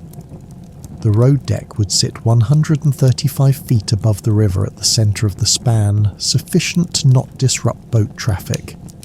In addition to the standard main cables and vertical suspenders, the bridge would use diagonal, inclined cable stays that would, McCullough wrote, radiate down from the towers and secure at various points along the bridge floor, both in the direction of the land and toward the centre of the river span. Finally, the bridge would feature train tracks and an elevated pedestrian promenade. Roebling's dream, as McCullough described it, was to create a grand harmony of opposite forces, the steel of the cables in tension, the granite of the towers in compression. But Roebling did not plan a utilitarian structure. According to a 1985 Historic American Engineering Record, National Park Service Schematic, Chayar NY-18 Sheet 1, on the bridge, delineated by Paul Berry below, the Brooklyn Bridge resembled nothing so much as a Gothic cathedral, owing to the resemblance to leaded window tracery produced by the intersecting cables, the appearance of a tapering spire created by the incline's coursed of beveled stones, the impression of a double doorway given by the high lancet arches over the roadway, and the effect of a church facade made by the projecting front buttresses. And Roebling did not lack for confidence. The completed work, he bragged, according to McCullough, when constructed in accordance with my designs, will not only be the greatest bridge in existence, but it will be the greatest engineering work of the continent and of the age. Its most conspicuous features, the great towers, will serve as landmarks to the adjoining cities, and they will be entitled to be ranked as national monuments. As a great work of art, and as a successful specimen of advanced bridge engineering, this structure will forever testify to the energy, enterprise, and wealth of that community which shall secure its erection. Still, not everyone was convinced, and other ideas were floated, including a tunnel, preferred by Scientific American magazine, and a dam with a highway. McCullough wrote that during a series of lectures hosted by the New York Polytechnic Society, engineers expressed their concerns that the bridge was a wild experiment, or as McCullough himself noted, nothing but an exercise in vanity. In the end, Roebling convened a panel of engineering experts, including William Jarvis McAlpine, president of ASCII, to scrutinize his plans for the bridge. But Roebling's work on the bridge came to an unexpected end on June 28, 1869, when his foot was crushed in a boating accident at the Fulton Ferry slip. He contracted tetanus, a bacterial infection which led to lockjaw, an inability to open his mouth to eat or drink, and suffered terrible seizures. He died on July 22nd. Suddenly, the most important bridge project in America had lost its chief engineer. But Roebling had a son, 32-year-old Washington Roebling, a Rensselaer Polytechnic Institute trained engineer and decorated Civil War veteran. He was a man who may have lacked his father's engineering genius, but he was eminently capable of completing the daunting work, having helped his father build the Cincinnati Bridge. He and his wife, Emily Warren Roebling, had just returned from a 2-year tour of Europe to study pneumatic foundations, and he knew the ins and outs of the suspension cables. I was the only living man who had the practical experience to build these great cables, he later boasted, according to McCullough. The board of the New York Bridge Company appointed him chief engineer on August 3. The younger Roebling knew the stakes. He would be forever compared to the old man and held accountable for things said or promised by him, McCullough wrote. A successful project would be his father's success. Failure would belong only to him. The Brooklyn Bridge represented cutting-edge engineering in at least two respects. One was its use of pneumatic caissons. These hollow structures filled with compressed air, which allowed workers to safely excavate underwater, were relatively new at the time. The great bridge builder James Eads had deployed them in 1869 to build the Eads Bridge across the Mississippi River in St. Louis, but the size of the Brooklyn and New York caissons was much larger. According to the Hare report, the bridge's two caissons were open wooden boxes, iron-bound, 102 feet wide and 172 feet long, set in the river, open side down. The water was driven out by compressed air, and the caisson was forced to the river bottom by successive stone courses of the tower laid directly on its roof. The New York side caissons extended to a depth of 78.5 feet, while the Brooklyn caissons hit bedrock at 44.5 feet. The caisson work was dangerous and unpredictable. Wagner described an explosion that occurred when one of the caissons accidentally depressurized when water levels in one of its shafts dropped too low. Wagner recounted Roebling's own description of the calamity. The water, stone and mud were sent up with terrific force to a height of 500 feet, accompanied by a dense cloud of fog owing to the expansion. The whole neighborhood was covered with mud.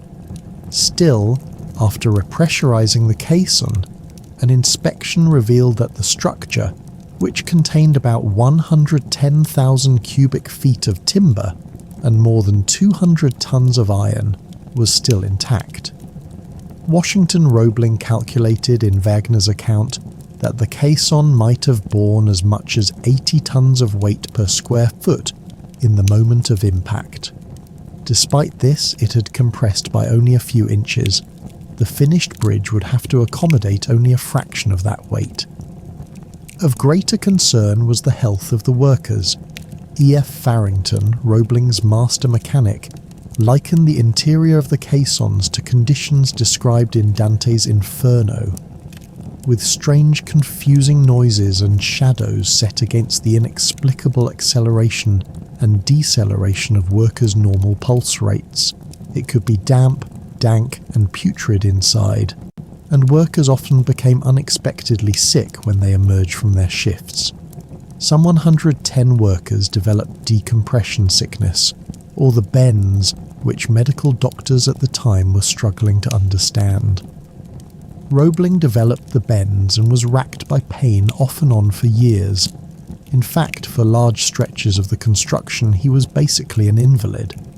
It was the third Roebling, his wife, Emily, who was instrumental in keeping the bridge project moving forward. She served, McCullough wrote, as his amanuensis, keeping his records, answering his mail, and communicating on his behalf. When bridge officials or representatives for various contractors were told it would be acceptable for them to call at the Roebling house in Brooklyn, it was seldom if ever the chief engineer who received them, he wrote. And Emily had a perfect command of the facts about the bridge's engineering. Most visitors, McCullough added, left quite satisfied that her husband would be correctly apprised of everything said, but so impressed were some that they went out the door convinced they had met with the chief engineer after all, and their future correspondence would be addressed directly to her.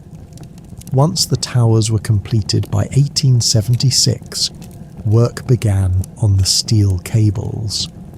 The handful of suspension bridges that had been constructed up to that point used wire ropes made from iron, but the Brooklyn Bridge employed steel, which was much stronger in tension and eventually became the standard for bridges. Using iron, Roebling had written, according to Wagner, would necessitate a cable of such weight and size that it would become unmanageable and involve the greatest difficulties in making it. According to the Hare report, the bridge's four main cables, were each composed of 5,434 continuous steel wires. The total diameter of the cables was 15 3/4 inches, and the cables were attached to 60,000-ton masonry anchorages. The bridge was completed in 1883, and on its first day, May 24th, welcomed around 150,000 people and 1,800 vehicles. Within 5 years, more than 30 million passengers crossed the bridge by train each year. The Roeblings moved to Troy, New York, to be close to their son, who was studying engineering at Rensselaer. Emily went on to receive a law degree and died in 1903. Washington never designed another bridge, but despite his struggling health, lived until 1926. The Brooklyn Bridge still defines Manhattan and Brooklyn. It is an optimistic American infrastructure style that is equal parts engineering bravura and architectural artistry. On an average day, according to the New York City Department of Transportation, the bridge carries more than 100,000 vehicles as well as 4,000 cyclists and 10,000 pedestrians on its world-renowned promenade. According to the Federal Bureau of Investigation (FBI) 2023 crime statistics, there was a 0.3% decline in robberies over the course of the year. Where financial institutions are concerned, that represents a grand total of 1,362 criminal violations in 2023 across the categories of robbery, larceny, and burglaries.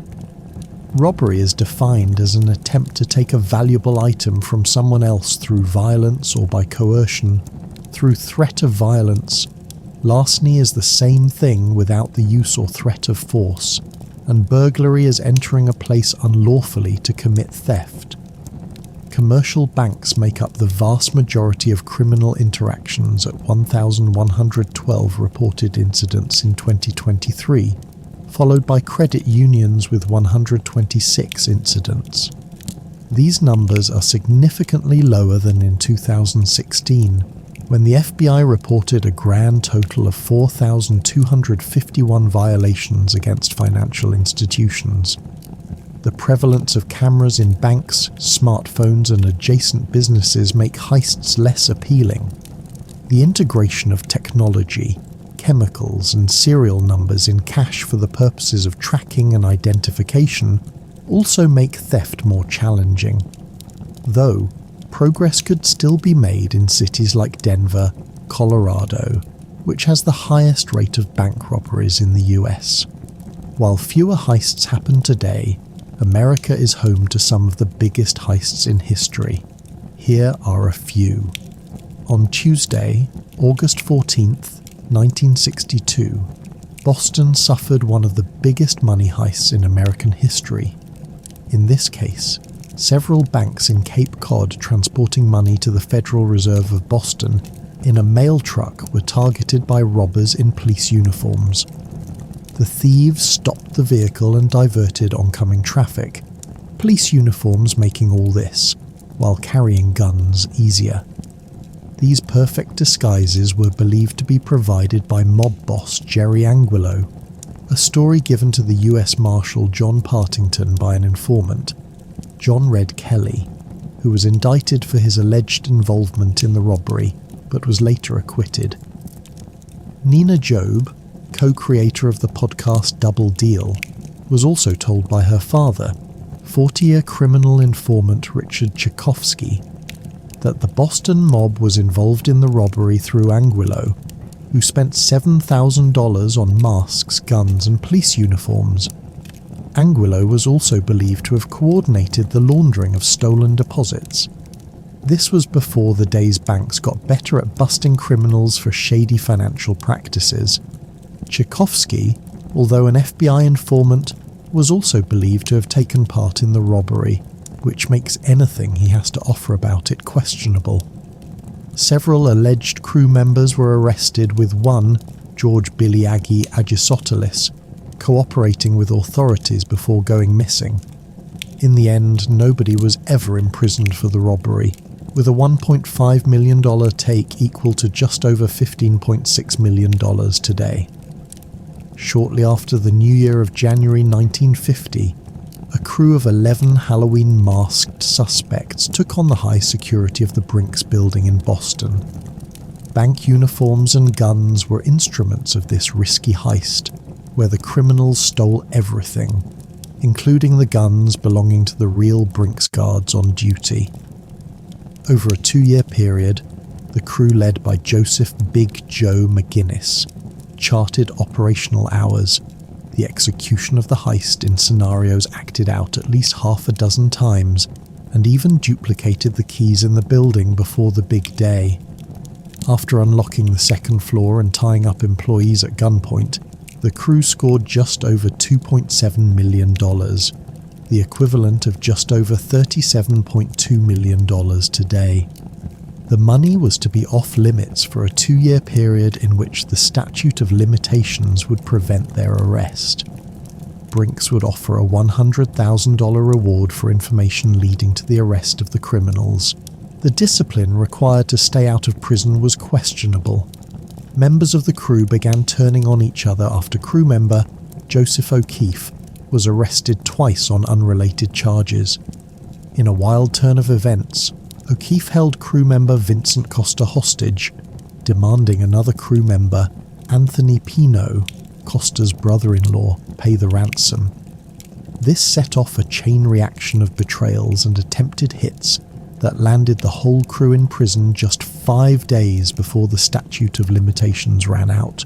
The Lufthansa heist, 1978, $5.8 million. At the time, the theft of just over $5.8 million on December 11th, 1978 was the largest recorded cash heist in US history. German airline Deutsche Lufthansa was flying US currency to JFK International Airport at the time, a practice that career gangster and criminal mastermind Jimmy Burke would make them regret. It's rumoured that the guards were paid off, and if you've watched the Martin Scorsese classic Goodfellas, you have an idea of what happened next. Employees Peter Gruenwald and Louis Werner leaked the potential haul, a combination of $5 million cash and $875,000 worth of jewellery, to the Lacaze mob through Werner's bookmaker Martin Krugman.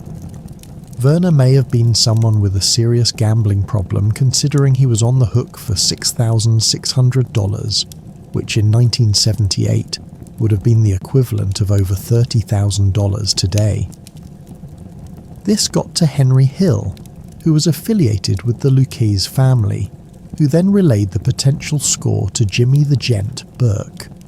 Burke assembled a crew of half a dozen crooks who then walked into the Lufthansa warehouse at around 3 a.m. after using bolt cutters on the padlocked gates.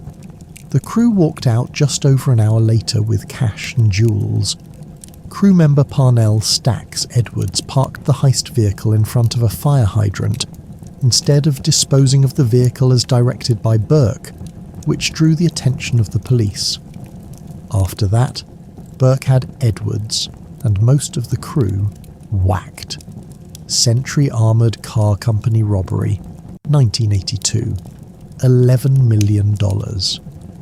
Century Armoured Car Company took a serious hit in the Bronx, New York, in yet another inside job that would yield one of the biggest cash grabs ever. At the time, it broke previous records and was noted as the largest cash theft in the nation's history. It begins with Christos Potamitis, a Century Armoured Car Company guard from Queens, and his associate George Lagakis, a cook from Brooklyn. Potamitis planned the robbery where Lagakis, alongside a small crew, would break into the warehouse by making a hole in the roof, made of wood, to gain access to the office and garage. Once there, Potamitis would allow himself to be surprised at gunpoint and handcuffed. On the night of the robbery, there was $20 million in cash, checks and coins, of which Lagakis and crew stole $11 million. Potamitis would later tell investigators that the robbers threatened to kill him. Law enforcement, however, didn't believe this story since there was no evidence of force during the robbery. Using all the usual methods employed by the FBI at the time, the investigators concluded that the heist was an inside job and arrested Potamaitis in San Juan, Puerto Rico. Legakis willingly showed up for questioning by the FBI and was himself arrested. Although law enforcement eventually arrested 5 people for their involvement in the heist, they only ever retrieved $1.5 million, making the location of the other $9.5 million a mystery until this day. Loomis Fargo robberies, 1997, 18.8 and 17.3 million. In one of the unluckiest instances for a financial institution, Loomis Fargo has the distinction of being hit twice.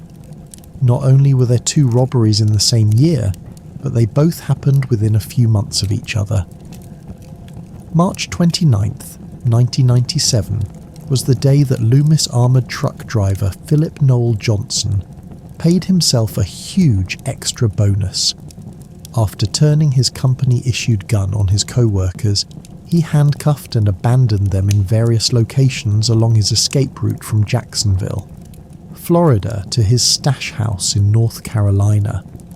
The brazen notice of resignation garnered him $18.8 million in illegally preferred severance pay after a 10-year career with the company, and ironically, several failed applications to police departments.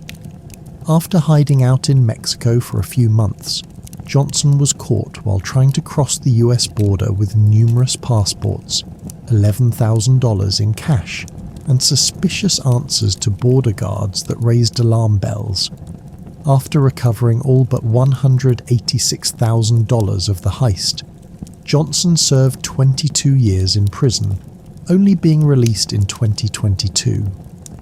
In October of the same year, Loomis Regional Vault Supervisor David Scott Gant took a crack at stealing another $17.3 million right out of the company's vaults. Gant got help from another co-worker, a lover, and a criminal accomplice who drove off with the cash in a van. In a few months, everyone was caught, and all but $2 million was recovered. Dunbar Armoured Robbery, 1997, $18.9 million. Meanwhile, in Los Angeles, Dunbar Safety Inspector Alan Pace had assembled a crew to assist him with his inside job, taking $18.9 million from Dunbar's vaults. His knowledge of the best time to hit the vault, late Friday, when the vaults would be unlocked for transferring money, and the location of security cameras helped for a relatively smooth caper. After roughing up 2 guards and removing security camera recordings, Pace and his team successfully made off with the cash in the rear of a U-Haul truck. They focused mainly on large bills to get more bang for Dunbar's bucks. The crew hid their money by laundering it through fake businesses and real estate purchases, the latter of which is a shady practice that can land realtors in jail. They might have made a clean escape if not for crew member Eugene Hill, who made the mistake of gifting money to someone with Dunbar money straps around it. This was obviously someone who was an honest person, since they tipped off law enforcement about the money straps as opposed to pocketing the cash. This tip led them right to Hill, who turned on the rest of the crew, including the mastermind and inside man Pace. Pace was handed a 24-year prison term for his trouble, but $14 million remains missing till this day. Pierre Hotel, 1972, $27 million. The Pierre Hotel in New York City was the scene of Big Hit, where during the pre-sunset hours on January 2nd, 1972, a crew of undesirables made their way into the establishment. The ragtag team of professionals included members of the Lucchese crime family, contract killers, and a relative of one of the crew. The day after New Year's celebrations made for a great score, since the high society staying there were storing their most eye-catching jewellery worn at parties in safe deposit boxes. For instance, the night in question, A few famous names at the hotel included Elizabeth Taylor, Coco Chanel, and President Richard Nixon, the latter of which didn't make the list of the richest US presidents of all time, but saw his wealth grow by $150,000 per year after his first year in office. Wearing tuxedos, wigs, and fake moustaches, the crew scammed their way into the hotel and overpowered the only 2 security guards working that night. They also took several hostages made up of hotel staff and guests, unlucky enough to be milling about the lobby at that hour. They then broke into the security deposit boxes and hit a jackpot of jewellery worth $27 million, effectively demonstrating why uninsured valuables is just one of a few things you should never leave in a safe deposit box. Easter Sunday burglary, 2024, $30 million. On Easter Sunday 2024, a mysterious burglary took place in which the thieves were able to get into a Garda-World warehouse overnight to escape with $30 million in cash. Taking place in California's San Fernando Valley, in quiet suburban Sylmar, law enforcement theorized that the burglars would have got into the facility through a hole in the roof, or a man-made hole cut into the side of the building discovered by a news helicopter covering the story. Either way, there were no tripped alarms or motion detectors set off, and the heist was so successful that no one was aware of the lost money until GuardWorld employees opened the vault on Monday morning. Mysteriously, there was no sign of tampering with the vault either, denoting an impressively skilled team of burglars or an inside job. The sheer weight of that amount of money would have been equal to £7,500, making it more miraculous that the burglars were able to escape with that much cash completely, while remaining completely undetected. The bonded vault robbery, 1975, $30 million. This next heist involves the criminal underworld stealing from each other. On August 14th, 1975, mob boss Raymond Patriarca, the owner of the Hudson Fur building that housed the bonded vault in Providence, Rhode Island, assembled a crew to break into 146 safety deposit boxes storing money belonging to his own crime family and other associates. While it's uncertain whether Patriarca was himself directly involved in the theft, FBI documents suggest they believed he was involved, but they would never gather enough evidence to arrest him. A crew of several men easily accessed the building and held several employees in an office as the burglary took place. Swords, nets, tridents, heavy shields, light daggers, different types of gladiators fought each other, like a brutal chess game played with living pieces. A retiarius, armed with a net and trident, would face a secutor, heavily armoured with a short sword. The fights weren't always to the death. If a gladiator fought well, the crowd might shout for mercy. But if the emperor or games organizer, called the editor, wanted blood, the losing fighter would be killed on the spot, thumbs up or down. That popular image is a bit of Hollywood fiction. In truth, gestures varied. Often the crowd simply screamed, demanding a kill. Executions were another entertainment. During intermissions in the games, criminals were marched out and executed in front of the crowd. Sometimes it was simple beheading. Sometimes it was more elaborate, damnatio ad bestias, condemned to be mauled by wild animals like lions, leopards or bears. Other times, they were forced to reenact mythological scenes where death was guaranteed, like being set on fire to play Hercules dying in agony. Chariot racing was even bigger than gladiator games. The Circus Maximus could seat over 150,000 people, maybe even 250,000 if you count standing room, making it the largest stadium in human history. Teams were divided by colour, reds, whites, blues, and greens, and fans were fiercely loyal, sometimes to the point of full-scale riots. Charioteers were the rock stars of their day. The best ones, like Gaius Appuleius Diocles, became millionaires, richer than many senators, by winning hundreds of races. The races were insanely dangerous. tiny 2 or 4 horse chariots tearing around a sand track at breakneck speed, wheels shattering, horses colliding, drivers crashing and getting dragged to their deaths because reins were tied around their waists. Betting was rampant. Every class, from slaves to emperors, has placed bets, sometimes fortunes, on races. Gambling could ruin households, drive men into debt slavery and fuel corruption. Theatres also played a big role, but Roman theatre was different from Greek theatre. While Greek plays were often philosophical and tragic, Roman plays were bawdy, slapstick, and obsessed with crude humour. Bodily functions, adultery, drunkenness. Actors were considered low class.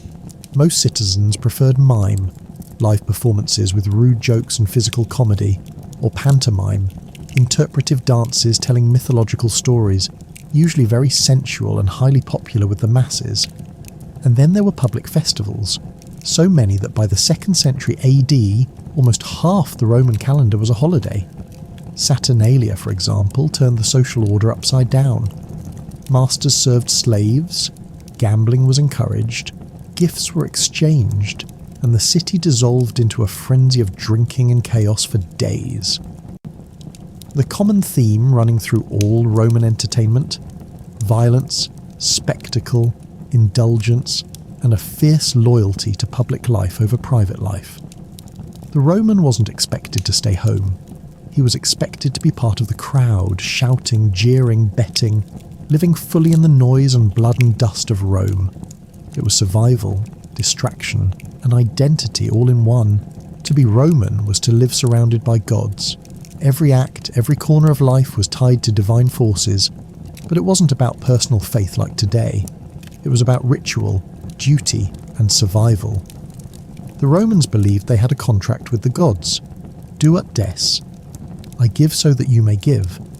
If you honoured the gods properly with prayers, offerings and ceremonies, they would bless you with good harvests, victories, children and health. Fail, and they might punish not just you, but your entire family, your city, even the empire itself. There were gods for everything. Major gods like Jupiter, king of the gods, Juno, protector of women, Mars, war, and Venus, love and beauty. But also minor gods, Cardia, hinges of doors, Terminus, boundary stones, Cloacina, sewers. A Roman household could have dozens of tiny shrines for spirits like the Lares, household guardians, and Penates, gods of the pantry and food stores. Before eating, drinking, travelling, marrying, buying a house, even sneezing, a Roman might perform a small ritual or prayer to stay in the god's favour. Temples dominated city skylines. Each city had its own sacred sites, but Rome itself had hundreds of temples, large and small. Priests and priestesses didn't preach. Their job was to perform correct rituals, maintain sacred calendars, and interpret the will of the gods, often through augury, the reading of bird flights and omens. Superstition wasn't on the side, it was deeply woven into everyday life. Romans were obsessed with omens. A black cat crossing your path, not necessarily bad, but a crow calling 3 times, lightning on the left, or a stumble at the temple steps. You might cancel your entire day's plans. Important officials wouldn't even start a journey or battle without consulting a soothsayer or augur. Dreams were also seen as messages from the gods. If you dreamed of fire, snakes, or certain animals, you might rush to a temple the next morning to ask the priest what it meant. The wrong dream could delay a senate meeting, a marriage, or even the launching of a military campaign. Magic and curses existed in a shadow world alongside official religion. Romans made curse tablets, thin sheets of lead inscribed with spells to harm enemies. They would bury them in graves or throw them into sacred wells to summon spirits against rivals. Lovers, business competitors, and courtroom opponents were frequent targets. Protective magic was everywhere too. People wore amulets shaped like phalluses, symbols of protection against the evil eye, or little silver hands making obscene gestures to ward off curses. The bulla, a protective charm worn by Roman children, was believed to keep away evil spirits until adulthood. Ghosts, lemures, were deeply feared. Romans believed the dead could come back if they were improperly buried, forgotten or angry. Each May, Romans held the Lemuria festival to appease restless spirits. At midnight, the head of the household would walk barefoot through the home, throwing black beans over his shoulder and chanting ancient words to drive the ghosts away. Religion also glued Roman society together politically. Emperors were often declared divine after death, and sometimes even during life. To refuse to offer a pinch of incense at the emperor's altar wasn't just impiety, it was treason. Early Christians got into deep trouble with Roman authorities because they refused to sacrifice to the emperor's genius, spirit, or swear loyalty through ritual. The Roman religious mindset was pragmatic, flexible, and opportunistic. Conquered people's gods were often adopted into the Roman pantheon. When Rome expanded into Egypt, Isis became popular. When soldiers returned from the east, they brought back Mithras, a mysterious god of loyalty, courage, and hidden rites, worshipped in secret underground temples. Faith for a Roman was less about belief, and far more about practice. You could believe whatever you wanted privately, but in public you honoured the gods, kept the festivals, and didn't bring the wrath of the heavens down on yourself, your family, or your city. To eat in ancient Rome was not just to nourish your body, it was a public performance, a display of wealth, status, culture, and sometimes even your political loyalties. First, how you ate said everything about who you were. Poor Romans, slaves, peasants, common labourers ate quickly, often standing or sitting on stools. Their meals were simple: porridge, pulse made from grains like barley or spelt, bread, olives, vegetables, maybe a little salted fish or cheap wine. The rich, however, transformed eating into an art form. A wealthy Roman did not sit at the table. He reclined on a couch, propped up on his left elbow, eating with his right hand. The triclinium, literally 3 couches, was arranged in a U shape around a low table, allowing guests to lie close and talk easily while being served. Invitations to dinners, convivia, were highly sought after and politically important. Being invited showed you were accepted into the social elite. Being snubbed could destroy your reputation.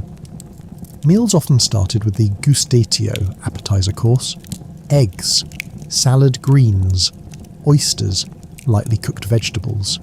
Sometimes tiny sausages or fried dormice, yes, actual dormice, considered delicacy.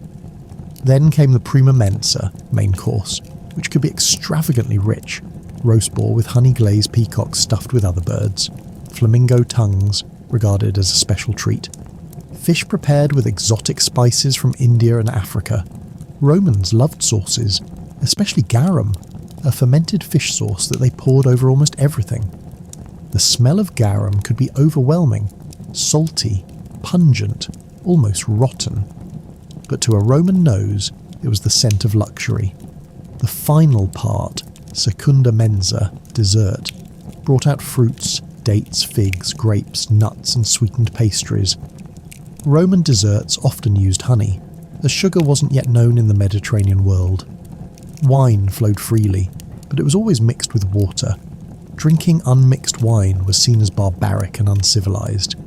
Depending on the setting, the water might even be warmed or flavoured with herbs and flowers. At a wealthy banquet, entertainment was essential. Dancers, musicians, acrobats, poets, and even professional jesters moved among the guests. If the host was really showing off, there might be performances of short plays or contests of wit. Conversation topics were carefully chosen: politics, philosophy, gossip about the elite, tales of conquest and bravery, all part of the Roman verbal dance. It was a delicate game, appear clever but not arrogant, bold but not reckless, cultured but not pedantic. Behind the scenes, an army of slaves worked tirelessly. Some managed the kitchens, sometimes entire wings of a house were just for cooking. Others circulated with platters, poured wine, cleaned spills, and attended to every small whim of the guests. And yet, for all this splendour, a Roman feast could turn into chaos. The later the night went, the rowdier things became. Drunken arguments, poetry duels, even fights were not uncommon. Some feasts deliberately ended with vomiting. not out of excess, but as part of the party, so the guests could continue eating and drinking. The Romans even had a phrase for the concept of a party becoming wild, commissatio. Food was also deeply tied to religious rituals. Offerings were made before major meals. A few drops of wine spilled on the ground, a piece of bread burned on the household hearth, to thank the gods and invite their blessing. The food supply itself was a massive system. Rome depended on grain imports from North Africa and Egypt. Without them, the vast population, over 1 million people at Rome's peak, would have starved. Managing the grain dole, annona, free or subsidised grain for the urban poor, became a vital part of Roman politics. A shortage could trigger riots. Plenty could secure an emperor's popularity. Bread was life.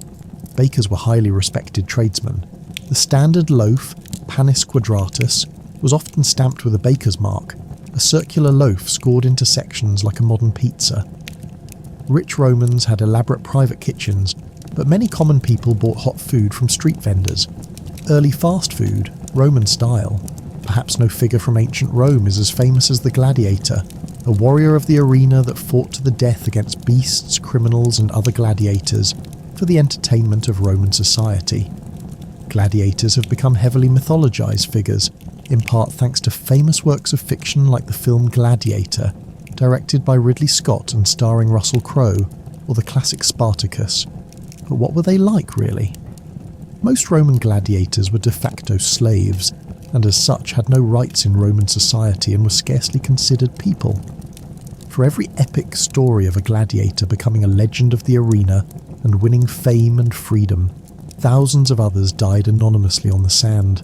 They led violent, dangerous lives and were subject to the whims of their superiors. Some managed to overcome these circumstances and became celebrities, but they were a very small minority. Types of gladiators. There were over 24 different types of gladiators, distinguished from each other by the weapons they used, the armour they wore, the fighting styles they employed, and the events at which they fought. Below you will find a list of the most recognisable ones. Mumio, heavily armoured gladiators that used a large oblong shield and a sword called a gladius. Their most distinctive trait was the full-cover helmet decorated with a fish-shaped crest. Thraxes, which wore similar armour to the Mumillo, but who used a smaller rectangular shield and a curved Thracian sword. Their helmet also covered the entire head, but was decorated with a griffin instead of a fish. Retiarius, the famous gladiators wielding a large net and a trident. They wore lighter armour and had no shield, and fought by attempting to trap their opponents under their net and stabbing at them with their three-pronged spear. Esidarius, which were mounted gladiators. There is little information on them beyond that they fought mounted on chariots. Hoplomachus, which translates to armed fighter, in Greek, were gladiators who carried a throwing spear, a short sword, a small round shield, and who sported a plumed helmet. Were there women gladiators? There were female gladiators, although they were a very small minority, and according to writings from the times, they were apparently viewed as an oddity and a peculiar entertainment, more than as simply a regular type of gladiator. Gladiator training. Gladiators belonged to the infame class, infamous, and as such their lives were forfeit and belonged to their masters. Gladiatorial schools were incredibly strict, and the training they provided was harsh, with some archaeological evidence suggesting that gladiators could be killed as punishment for misbehaviour. In school, gladiators would likely train under a master who was an expert in their particular style of combat, and all the different groups were kept separate from each other